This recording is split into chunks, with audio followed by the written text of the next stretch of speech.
Genesis chapter 25. After Sarah's passing, the great patriarch Abraham takes another wife, Keturah. She bears him sons, but Abraham knows the promise of God rests upon Isaac. So, with a heart both generous and decisive, he gives gifts to his other children and sends them away to the east.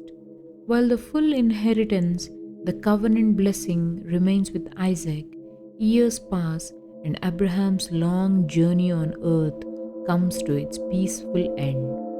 175 years full of stories, battles, blessings, and faith, he breathes his last. Content and satisfied, his sons Isaac and Ishmael stand together one final time to bury their father in the cave of Machpelah beside Sarah.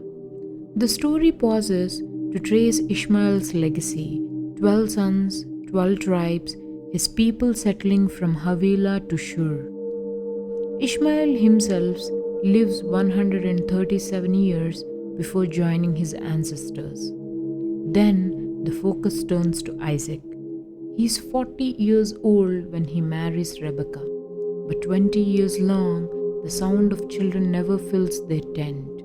Isaac prays earnestly to the Lord, and God answers. Rebekah conceives, but the joy is quickly shadowed by a mysterious struggle inside her womb.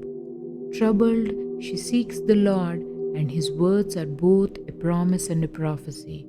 2 nations are in your womb, one stronger than the other, and the older one will serve the younger.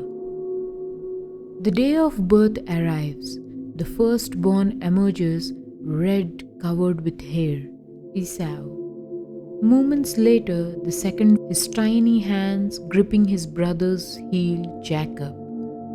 Esau grows into a rugged hunter, roaming the wild lands, while Jacob remains quiet, staying near the tents. Isaac favors Esau for the game he brings home, but Rebekah's heart leans towards Jacob. Then comes a day that will change everything. Esau returns from the fields, weary and starving. The smell of Jacob's lentil stew fills the air. "Give me some of that red stew," Esau pleads. But Jacob seizes the moment. "Sell me your birthright first." Esau scoffs. "What good is my birthright if I die of hunger?"